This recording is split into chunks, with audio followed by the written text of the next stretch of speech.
with his video that's coming out tomorrow, this one's Dorian's video, and a couple of the takes that he sent me, he did this thing, he's telling this story, and he goes, so I used all the footage that he gave me of him going, and put it all together. You suck. I didn't even know that. Are you putting that in the video and releasing it? Oh, it's comedy gold. It's so good. So good.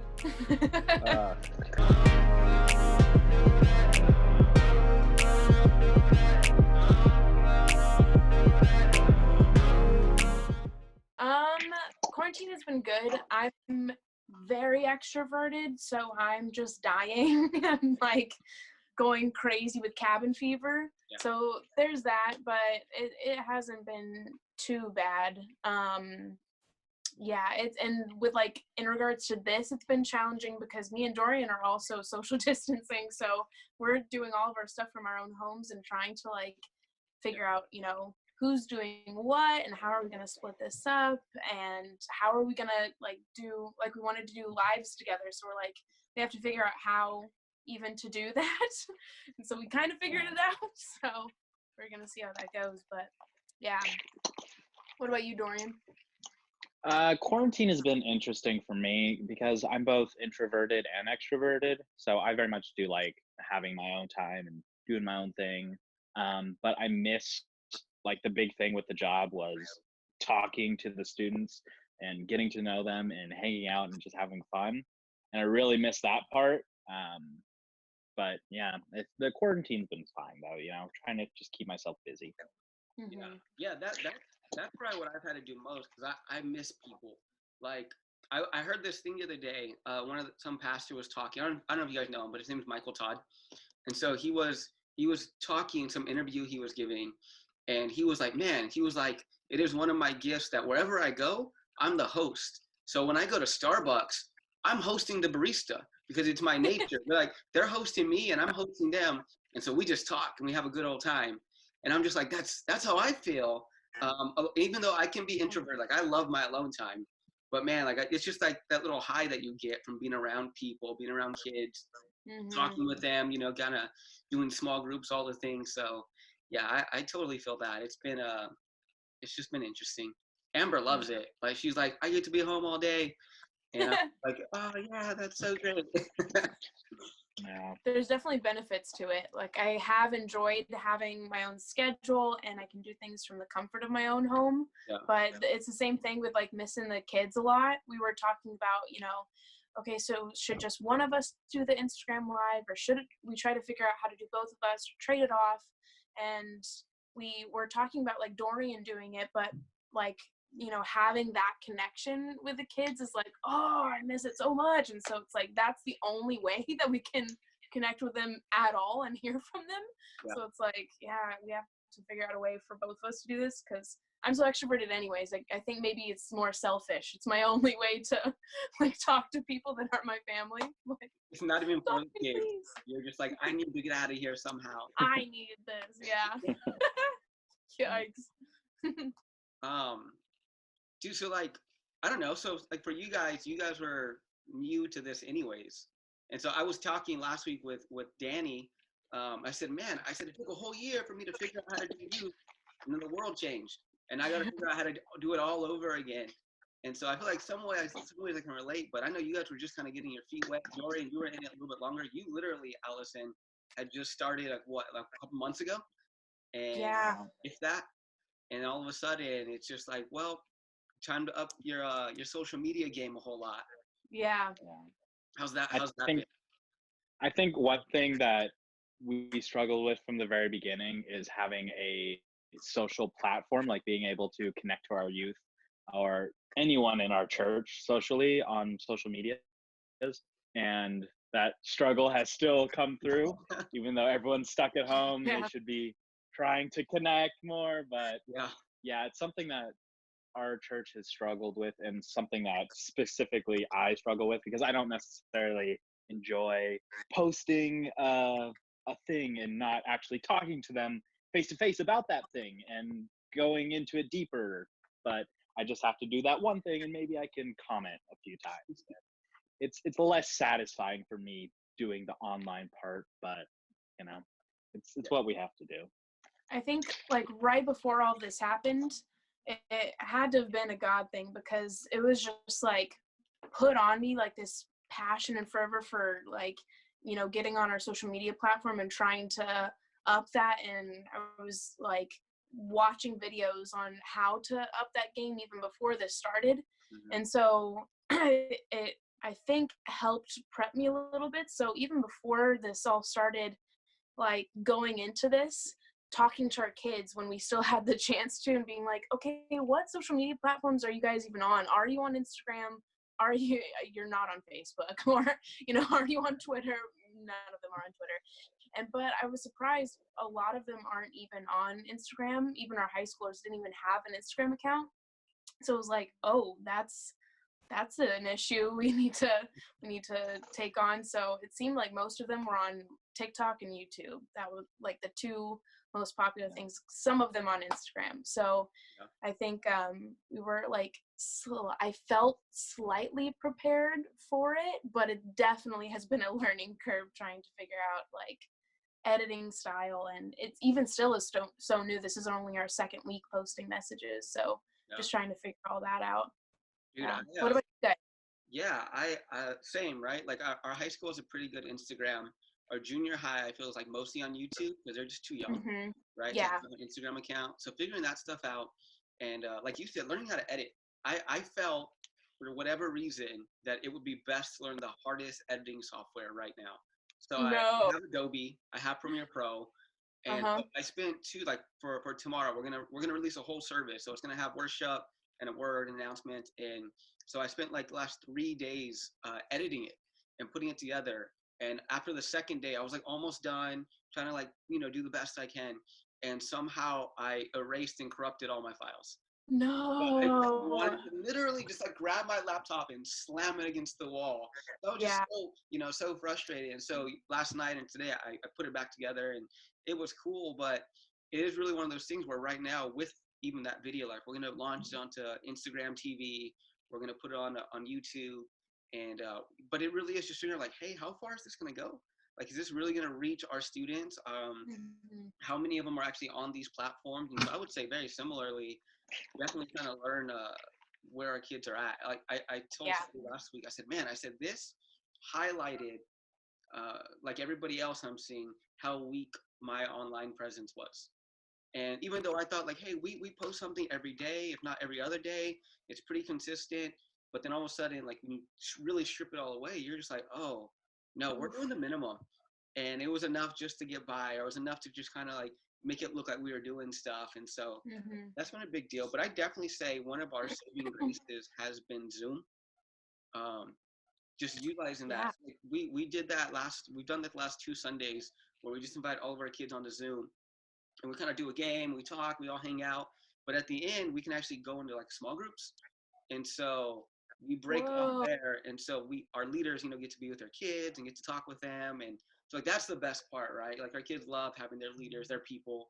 So they're talking with them. And so that's been a really cool feature that we've been playing with. And if you don't use it, I definitely say at least look into it. I know there's been some weird stuff with Zoom that's popped up, but you just password that thing up. And you just make sure you're over communicating with your kids. This is the password, you know, and don't publicly put that somewhere. Yeah.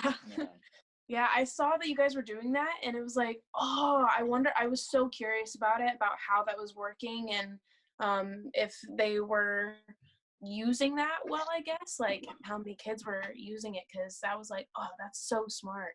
That seems really cool. Yeah, I'd say like the average for the 2 weeks, probably about 30 people each time. So it's not everybody, but even today I woke up to some emails that were like, we didn't realize you were on Zoom. What's all the info? Give it to me. And so, you know, just kind of as word kind of gets out there, hopefully more and more people kind of pop up on there. But yeah, hey, so I wanted to ask you guys a couple questions that I have here. And one of them is, because you guys are so new, like I love your guys' passion. Even after like the city nights, the kids were bragging, but I was bragging. And I went back in my office. I was like, these two are going to kill. I was like, I don't know what they're going to do the rest of their lives, but they're going to kill it because their chemistry and their passion and honestly stage presence, which you seem to have it all the way through. And I don't know if that's a natural thing for you guys or if you've worked really hard, but I always joke that I'm the worst MC. I can preach to whoever, but I cannot MC a room at all. It's the worst. But seeing some of that with that, that passion, what was some of the most exciting things in youth group before all this happened, like for you guys coming into it?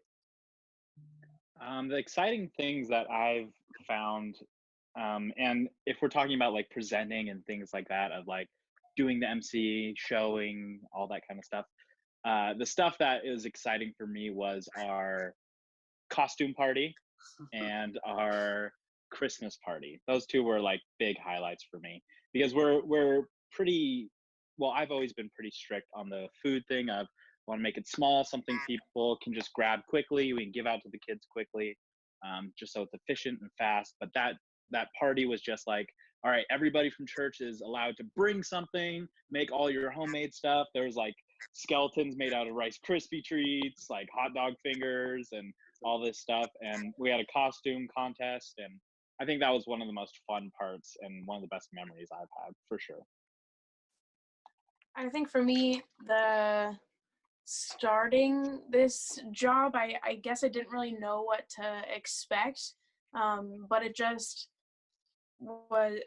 brought all of my different passions all together into one thing. Like, I have always loved working with kids. I have my bachelor's in liberal studies, so I can be a teacher. But it also, I've always been kind of worried about, going into the public education system and how strict it seems. And I kind of like to go outside of the box, and I want to do crazy things, and I don't know if it would be as accepted in public school systems, the kinds of things that I would want to do. Whereas here, that's what you need. Like, you need to be creative and come up with new ideas and, some crazy ones.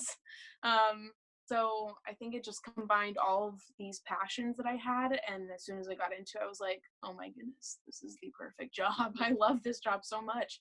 So it was mostly all of it, I think. Yeah. Perfect. So now, right, so we have no idea how long we're going to be stuck like this.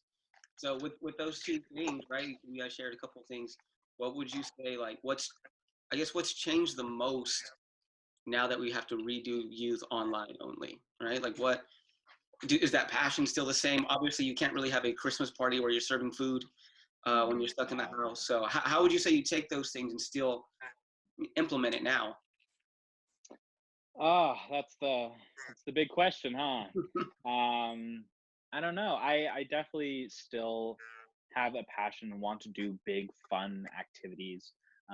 But the physical aspect of not being able to create things that are interactive and fun in a physical way where you can hang out with your buddies at youth group, it's a lot harder to do that online, and I definitely want to bring that same passion, but this online shift has made it harder. I definitely much prefer being there and creating something that they will enjoy in person, other than sitting on my computer for 8 hours and 10 kids watching it. Yeah.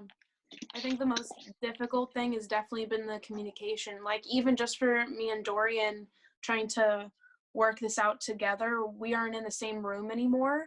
And so it's hard, keeping that same amount of communication, whereas, we were in the same office, and so we'd hash these things out and kind of problem solve together. And even just like being able to talk to the kids face to face and have that connection, because now there's no guarantee that you're going to see them within the week. If they don't, plug into the live that we do, then you don't get to talk to them really at all. Or if they don't comment, or, whatever it is, or if they're just not online. So I think the communication's the most difficult part for me. The rest of it, I still feel all that same passion, because for me, what I'm really passionate about is like the creativity side of it and the problem solving. So this is like, that is this whole situation, is just trying to problem solve these things is like exciting for me, and being creative and how we're getting that message out. So it's like, okay, this didn't really seem to work, but this was like seemed kind of successful, so like let's go on that road and see where that takes us. So yeah.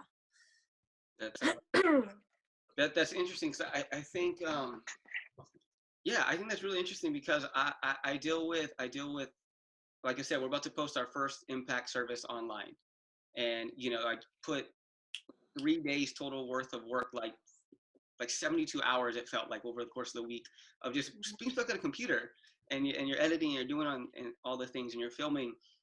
But I guess how do you guys stay encouraged when nobody's viewing what you're putting out there, right? And I don't know really how your viewership has been. I know when we posted a few things, especially initially, it was real hit and miss, where I was like, oh, one thing got like 70 likes, and the next thing that I thought was going to get 80 likes had like 7. And you're just like, oh, like what? Like, so what do you guys do to stay encouraged to not just, I guess just not to give up when you guys are producing these things? Yeah. The first week we did a live stream, we had like a good maybe 20 viewers on it. And then this last week we had like 3 max. So that disparage of like, oh, we put so much effort and work into this and it's still not consistent in the way people view it, that can be discouraging. But I always text Ali after, great job, let's get better at it next week. It's definitely like talking to other people. Like we have weekly staff meetings where our pastor asks us how are we doing, and then we get to talk about it, and then try to get wisdom from them, and just try to lead from their example as well. Yeah, I think it's exactly what Dorian said. And for me, it feels easier to stay encouraged for me because when we hit a roadblock like that, so we had, those 20 viewers on the last live. And so it was like, oh yeah, this is really working. We had like people commenting and it was really fun. I was like, lives are going to be my favorite thing. Like Thursdays are going to be my favorite day of the week from now on. And then the following week we had like, I think the average was 2 people at a time watching. And then at one point it was just my boyfriend's mom watching us and like commenting. And it was like, oh man, thank you. But oh man. So it is a little hit or miss, but then it's like, for me, I see that. And because I really like the problem solving, it's like, okay, how can we fix it? How can we make this better? How can we reach them better? So we're like, okay, next thing, that didn't really work. So what is working? So yeah. Did you guys feel the need to overpopulate like your content once this all happened? Not really. So like for us and just on my side of things, I all of a sudden, and I still have been pretty consistent in it, where I was like, well, now I need to post a daily devotional. Now I need to post this every day. And though I think doing a little bit more is good because you do want to stay interactive, I think after about a week or two, the reality for me set in. We didn't consume their lives before this happened. We were there on Wednesdays and Sundays. So even though we want to add more, it really became like, okay, but we don't need to overdo this. What can we do to make them still want to tune in? And I don't know, I don't know if you guys dealt with that or you guys kind of just kept it real cool. Yeah, we tried to keep it more cool and figure out what we wanted. Like the first week of the quarantine lockdown was official. I believe you had messaged saying, let's do this, let's all get a video together, and Ali were like, okay, that sounds really fun, but we have nothing prepared, so it was learning to pump those brakes and be like, okay, we need to figure out what our plan's going to be first, and then slowly introduce that, and then do more as we figure out what that first week even looks like, Yeah, totally. I think that we took a slow start trying to get into this, like really get everything in order and kind of get a good game plan going. I think maybe also just because we were so new and so a little bit inexperienced, we wanted to make sure that we had our ducks in a row before we started, and kind of get more of like a foundation. Foundation. That's our name. Foundation for us. And then slowly build on that. I think that's interesting because I am very much the opposite, where I'm just like, let's do it and we'll figure it out as we go, which I don't know is the best. It's just kind of my personality. And so as we started putting stuff out there, I'm like looking around, I'm like, why has no other youth group in like Hanford or, Kings County posted anything? Why am I so alone out here? And so after texting you guys, I'm like, oh, you guys are smart. I started throwing stuff out there and I had no idea, right? But again, that's me. Yeah. But it hasn't really cool, I guess, kind of behind the scenes talking with you guys and other pastors that are just like, dude, this is what we're doing. And some churches still have way more resources than us and some don't have as much as us. And so you're kind of figuring all that out. But I think it's really, really cool to see. I still feel unified with everybody, that I was unified with before. And I think that's really cool. And like I said earlier, I love jumping onto your guys' pages and just kind of seeing what's going on, close-ups of Dorian's face, all the things, right? Like, it's all great. Yikes. You're never going to live that down, just so you're not with me anyway. Oh. That will probably end up ruining our friendship, is how much I joke about that. Yeah. It was 11:30 at night. I was already in bed. I had boxers on when I was filming that with the shirt and the jacket. I was ready for bed. And she's like, I need this now. And it's like, okay. Dude, okay. Well, like, what about that? Like, do you guys find yourselves working way more than you did? Or are you guys able to contain? Because I don't know if you guys are hourly or if you guys get a stipend. I don't know what you guys' deal is. Like, I'm salary. So I find myself working, almost I'm working 14-hour days, and having to contain that. So what are you guys doing? Is that happening to you, or what are you guys doing to really narrow in your work hours? For me, go ahead, Ali. You guys, yeah. For me, I think the first week I put in a lot more work than I usually would have, just because we were trying to figure things out. And so I had already done editing before, because I have been interested in doing my own YouTube video type stuff since early college, and so I have a lot of cringy things out on the internet. She does. They're really cringy. I've seen all of them. They're really bad. Really awful. Sincerely soulless. Sincerely soulless. I want to go look at them. No. So bad. So I already had had been through the trial and error of trying to edit videos, and so I had a very basic knowledge of editing, but even still, it was difficult trying to figure out this new style that wasn't, I had to with Dorian, so I'm editing Dorian's videos, so trying to edit somebody else is so much more difficult than just editing yourself, because you have to think through their eyes and what they're trying to convey. And so it was would Dorian prefer this clip over this clip, or how would he want this worded? What should I cut out because this is way too long, or what needs to stay in? So it's it was a little bit difficult. I can't even remember what the question was. What was the question? Yeah, I forgot to. Are you guys able to control your work hours? You went way off topic, but that's okay. Yeah, I know. Way work hours. Yeah, but I think the first week I went over, but now I feel like I'm getting into a bit of a groove. Just this second video with Dorian was a lot easier for me to edit than it was the first one. So. Yeah. And I think most of my hours have been problem solving, and trying to learn and see what other youth groups are doing. I've spent a lot of time just watching videos, looking at Facebook forums of what other pastors are doing.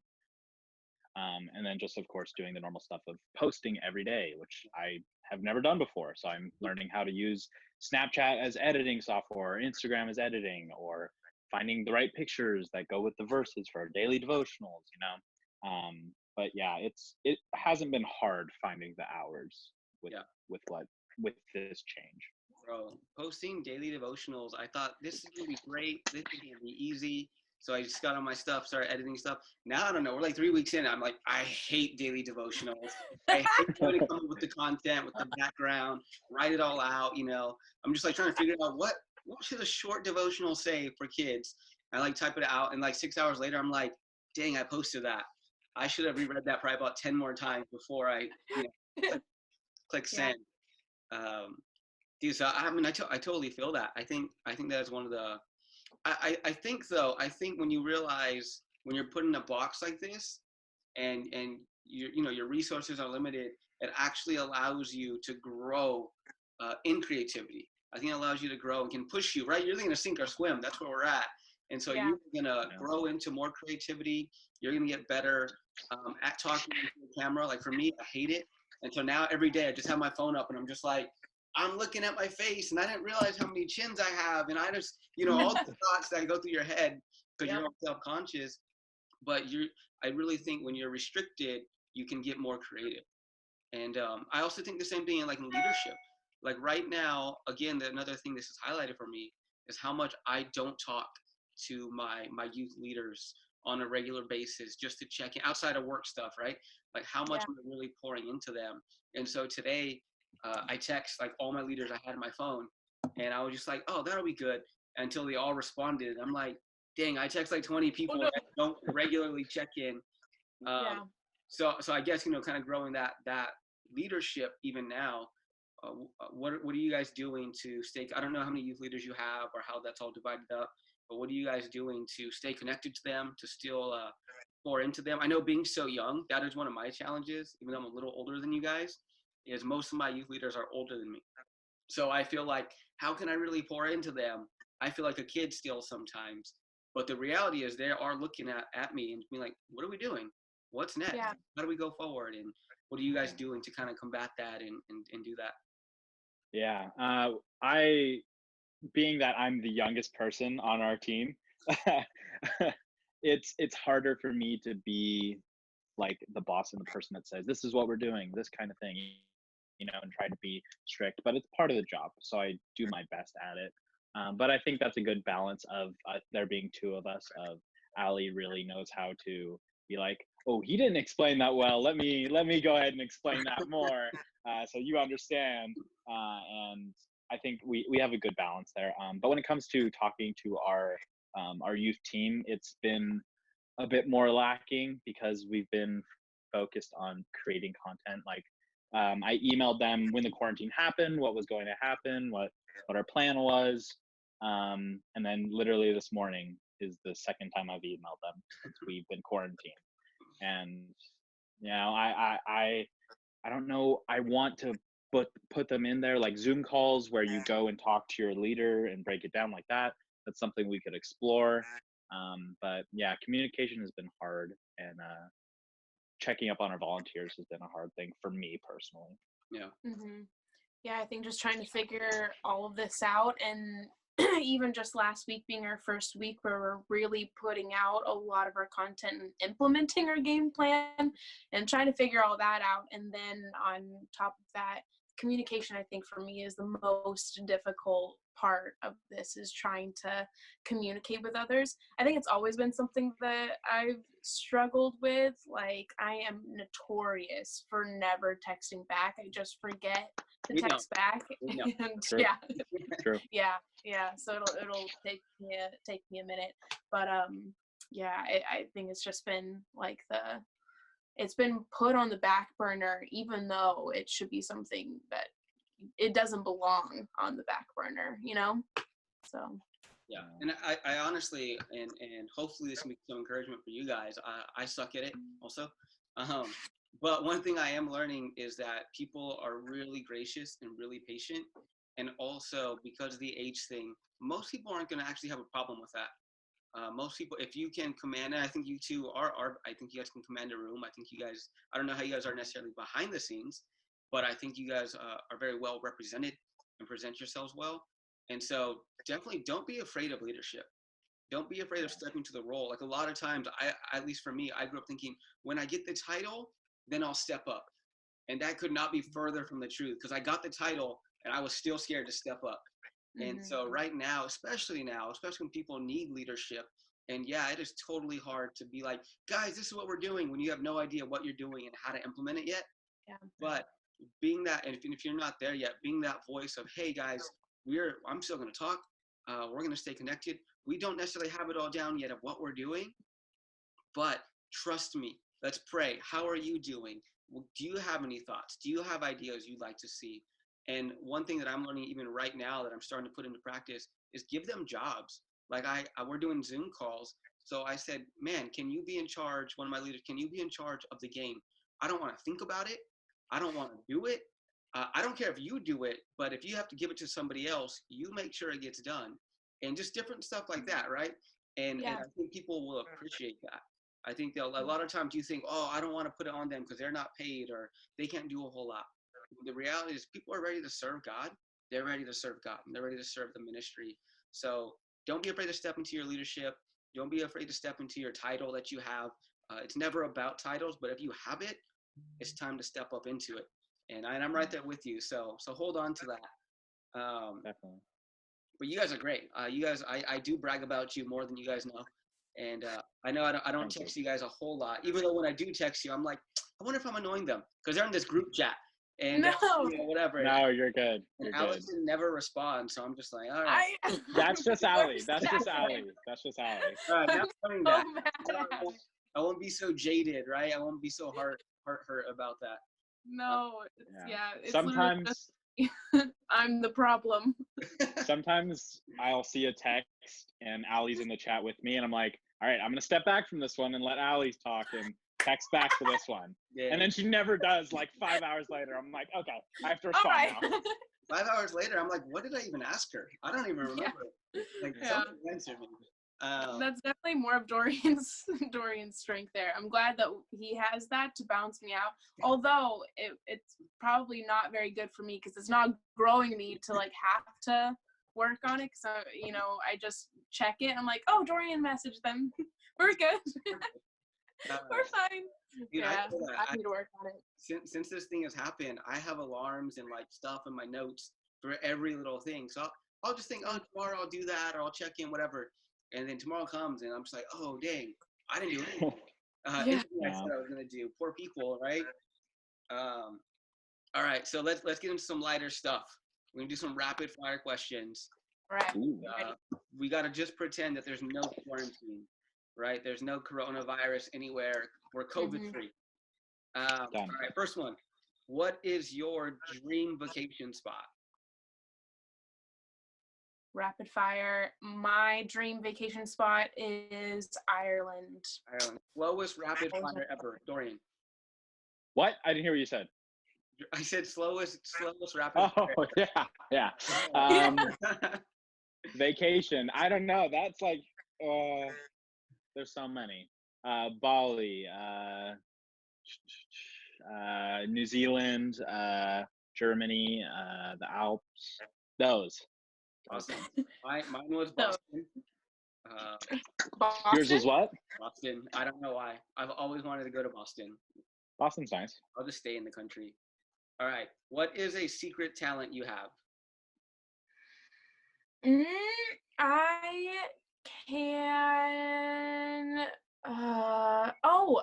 Since the coronavirus, I did it a while ago, but I've re-picked up trying to do piano. It's actually literally right here. So I've been trying to pick that up again. Awesome. That's dope. Yeah. I could do a train whistle with my hands. Wow. That's what I'm talking about. I debuted really publicly last week that I can juggle. I'm a really good juggler.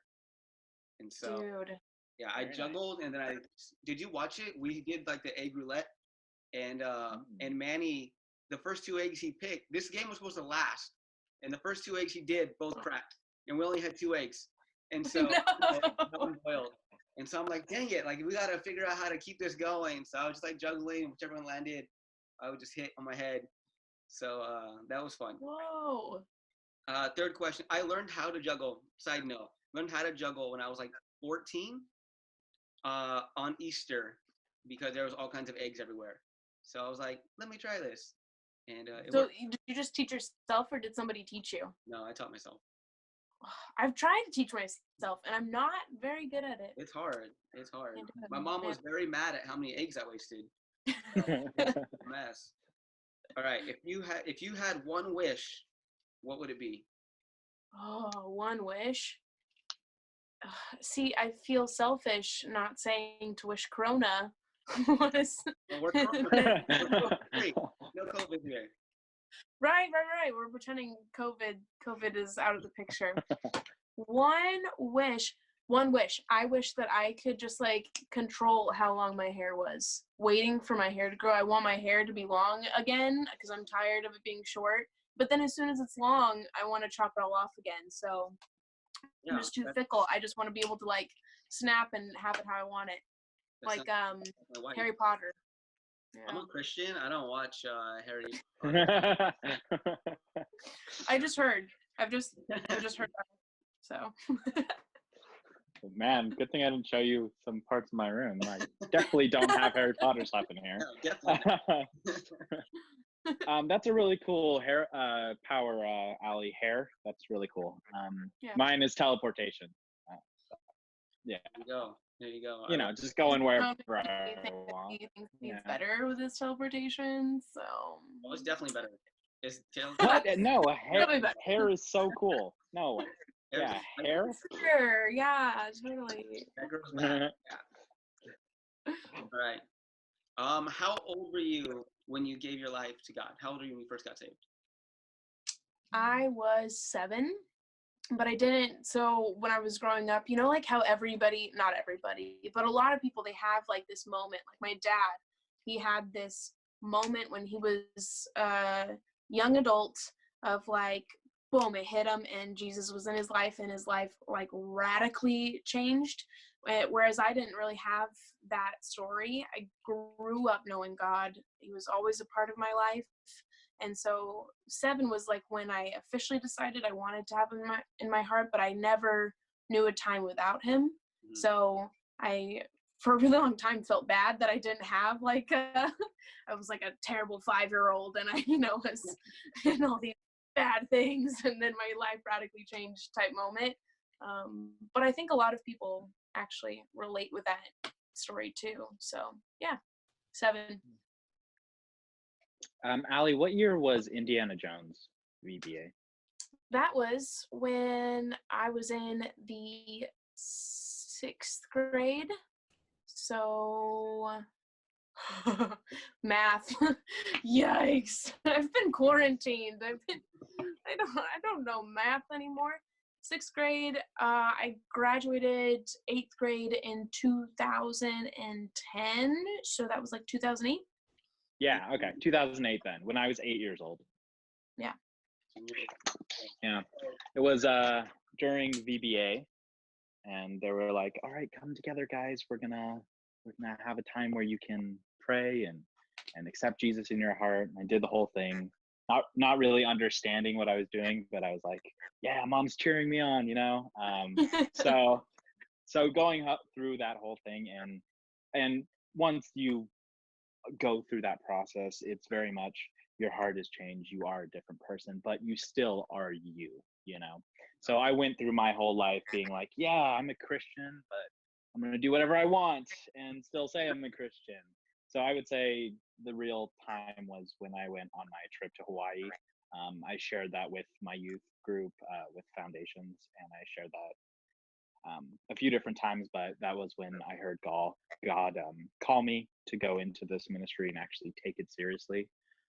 So I'd say that was really the real time, but when I was like 8 or 7. That's cool, man. For anybody watching that doesn't know what VBA is, it's just VBS.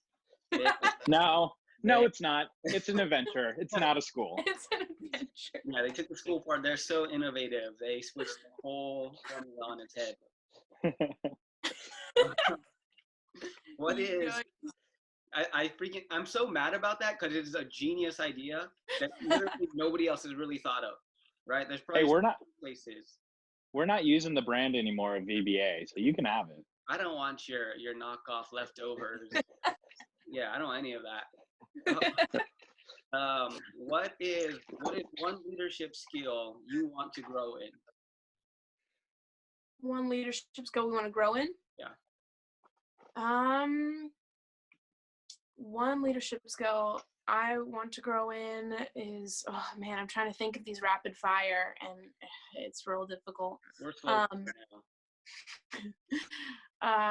Well, I think we already talked about it, my flaws and sins of never texting back and not communicating well.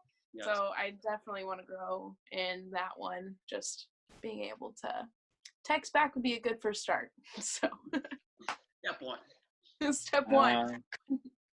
I would say for me, it'd be showing more kindness, very much in my leadership style. I'm like, all right, we're going to get this done. Here's exactly how we're going to get it done. And if you have any questions, let me know, but we're not changing any of it. And that becomes less, I don't like that style as much. It's been effective, but it's not the best way of reaching people. And I think Allison compliments me well with that, because like I said before, I'll say something of how I want it and say, all right, go get it done.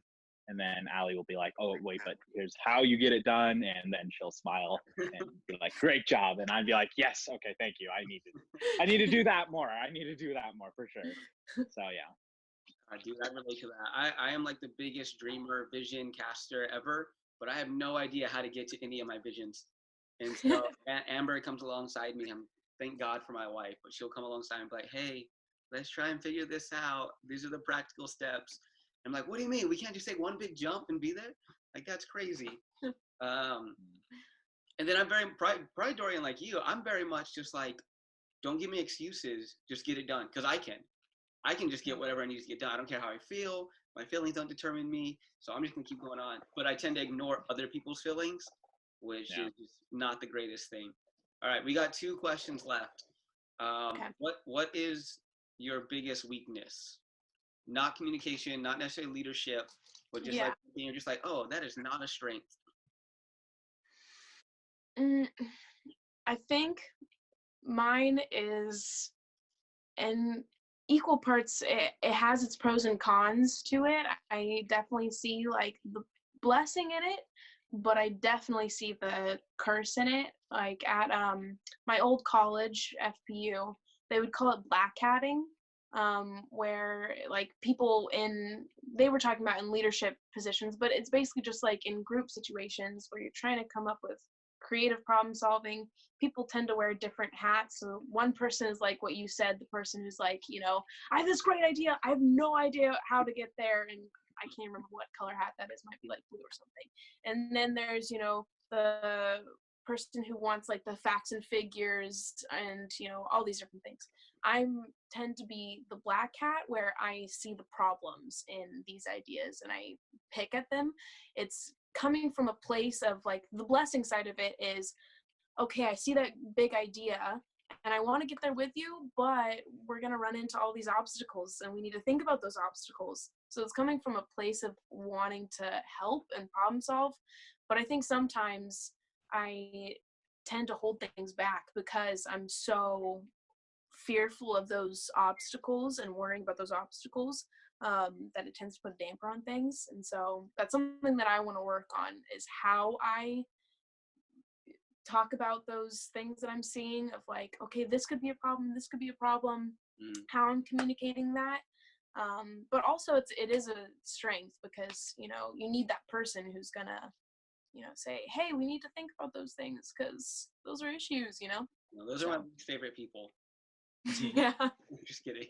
We tend to clash a little. Like, I'm sorry. I say my was also like kind of a good thing and a bad thing. Of I'm very confident in my ability, and when I have an idea, I'm like, all right, let's get this done, and I'm sure I can accomplish this. And that is something that got me this job and has been something that has made me able to do the job, but also it does create issues with like how other people perceive me and how I need to really just humble myself and take advice from others. Cool. All right. So last one, what is your greatest strength? And I don't want no humility here. Just unless that's your greatest strength. I don't know. But be like, you know what? I'm the most humble person I've ever met. Yeah, one thing that you're just like, no, I got this down. Of course, you can probably still grow. We all can. But that you're just really confident in. I think I am very confident in when I am emceeing and doing things that are on stage. I get very nervous beforehand, like every time. My best friend was also like a theater nerd like me, and she said, I never get nervous. I never. And I was like, what? How? How can you not? So I still get very nervous, and I hate like for the city nights, we were practicing beforehand. Dorian likes to practice those things beforehand, and it just makes me cringe. I don't know why, but I hate doing that to a crowd of like 2 people. I'm not in the zone. But when it's actually happening, as soon as I step out, I feel confident. Like I feel like that's something God has made me passionate about and has gifted me in. So it's something that like I've taken into theater and into other jobs that I've had, including this job. So cool. Love that. Very nice. I'd say my greatest strength is public speaking. I'm like Ali's friend from theater. I don't get nervous at all anymore. I used to be like super nervous beforehand. I'd study and practice and make sure I get everything right.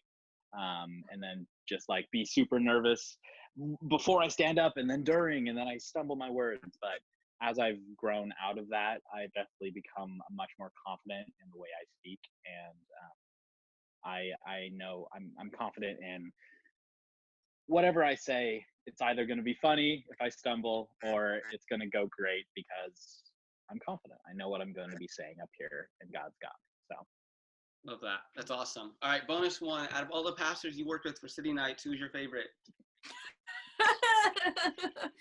I'm actually getting another call. I think I got my headphones are dying too. Like one of them just kicked out. I'm gonna edit in that you guys said me, anyways. So it's cool. No, but hey, listen, I'll let you guys go. Thank you so much for doing this. It's really cool. I'm glad we can still connect, and I will bug and fight for all the friendships that I have. So yeah, just be prepared for that. I am definitely gonna find some clips of you, Allison, on the internet that are just and I'm gonna find the worst 5-second spot and just send it to both of you, so we can all laugh together. Some of our students have already found these things, and I think I have put them like on secret now. Like I'm the only one who can see them. I think I did. Dang. I'm gonna look right now, right as soon as we're done with this, and be like, just delete that and delete that. I'll send you the link to her YouTube channel. Don't worry about it. Real friend. Don't pick apart my ideas and send me links that are embarrassing. There you go. All right, guys. Well, thank you so much. And I will text you guys later, and hope you guys enjoyed this a little bit. For sure. Yeah, it was great. Yeah. We'll talk to you later. Thank you. All right. See ya. Bye. See ya.